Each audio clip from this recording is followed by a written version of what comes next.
આજે ઓન્કોવિન કેન્સર સેન્ટરમાં એક લિટલ ચેમ્પ આવ્યો છે જેનું હમણાં જ એલોજેનિક બોન મેરો ટ્રાન્સપ્લાન્ટ થયું છે, પણ એને જોતા લાગતું જ નથી. એવું લાગે છે કે હમણાં જ જાણે રમવા જતો રહેશે. તો આવો આપણે મળીએ આપણા લિટલ ચેમ્પને. શું નામ છે બેટા તારું? મારું નામ મહર્ષિ છે. હું 9 વર્ષનો છું. આપણે લિટલ ચેમ્પ સાથે ઘણી બધી વાતો ચાલુ રાખીશું. આપણે જાણીએ કે એમને શું ગમે છે, ફેવરેટ સ્પોર્ટ્સ શું છે, ફેવરેટ ફૂડ શું છે. સો મહર્ષિ, તમારું ફેવરેટ સ્પોર્ટ, તમને કયું સ્પોર્ટ સૌથી વધારે રમવું ગમે છે? મને ફૂટબોલ રમવું ગમે છે. મારા ફેવરેટ પ્લેયર રોનાલ્ડો છે.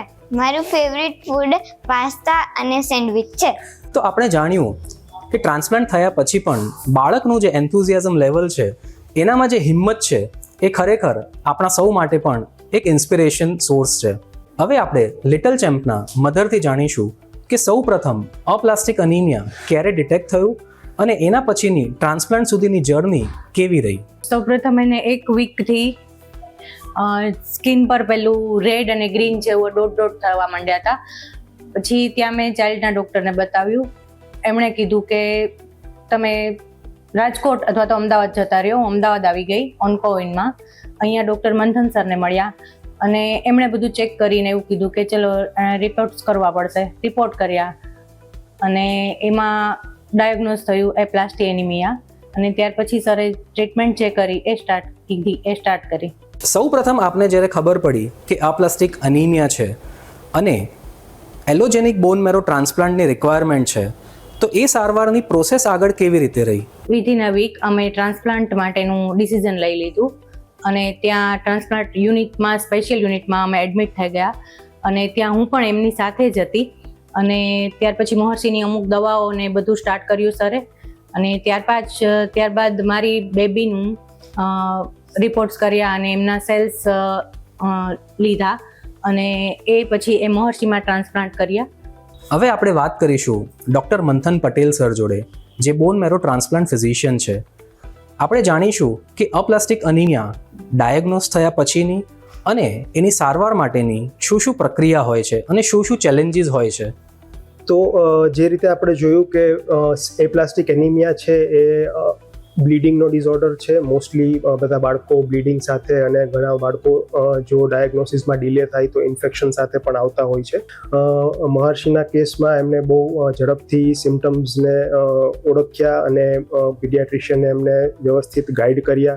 હેમેટોલોજીસ્ટ પાસે તમારે જવું જોઈએ. Within a matter of days એ લોકો અમારી પાસે પહોંચી ગયા હતા. અમે ડાયગ્નોસિસ કરવામાં વિધિન 48 hours વી ન્યૂ કે હી હેડ વેરી સિવિયર એપ્લાસ્ટિક એનિમિયા, કે જે રોગમાં એલોજેનિક ટ્રાન્સપ્લાન્ટ સૌથી બેસ્ટ ટ્રીટમેન્ટ ગણાય છે.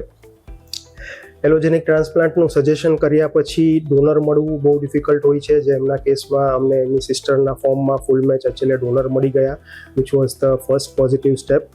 અને એના પછી જે ચેલેન્જ હોય છે કે પેરેન્ટ્સને બીમારીને એક્સેપ્ટ કરવી અને એલોજેનિક ટ્રાન્સપ્લાન્ટ માટેનું ડિસિઝન ક્વિકલી લેવું, જે એમને બહુ સારી રીતે સમજ્યું. એમના જે રિલેટિવ્સ છે એમને પણ બહુ સારી રીતે સમજીને એ ડિસિઝન લેવામાં કોઈ વાર ના લગાડી, જેના લીધે અમે વિધિન 15 days એને ટ્રાન્સપ્લાન્ટમાં ની પ્રોસેસ માટે એડમિટ કરી શક્યા અને બધી પ્રોસેસ કમ્પ્લીટ કરીને from diagnosis to discharge within 40 days he was cured of very severe aplastic anemia, which is a very big achievement and a very positive sign for the patient also. Sir, એક વખત successful બોન મેરો transplant થઈ જાય પછીની પેશન્ટની quality of life કેવી હોય છે? આગળ શું ફોલોઅપ લેવા પડતા હોય છે? એના વિશે તમે વધુ માહિતી આપી શકો? એલોજેનિક ટ્રાન્સપ્લાન્ટ સક્સેસફુલ થઈ ગયા પછી વિધિન ડેઝ પેશન્ટના કાઉન્ટ્સ એકદમ નોર્મલ થઈ જતા હોય છે અને એમની ક્વોલિટી ઓફ લાઈફ પણ બહુ ઇમ્પ્રૂવ થઈ જતી હોય છે. એમની એનર્જી, એમનું ડેઇલી એક્ટિવિટીઝ અને એમનું બાકીનું ડેઇલી રૂટીન પણ એકદમ સારી રીતે સેટ થઈ જતું હોય છે. અમુક મહિનાઓ માટે અપ ટુ 6 to 8 months એમની અમુક ઇમ્યુનોસપ્રેશનની દવાઓ ચાલતી હોય છે, જેના કારણે ડોનરના સેલ્સ અને પેશન્ટના બોડી વચ્ચે ટ્યુનિંગ સેટ થઈ જાય. But after that, patient can absolutely go back to normal life. For children, they can go back to school, they can meet their friends, they can meet their families. So we can say that this is kind of a newborn for the aplastic anemia patients after doing allogenic transplant, and it is nothing less than a miracle. Yes, rightly said by Dr. Manthan. Miracles do happen. and that too when backed by medical science. Thank you very much, doctor, for sharing your valuable insights on allogenic bone marrow transplant.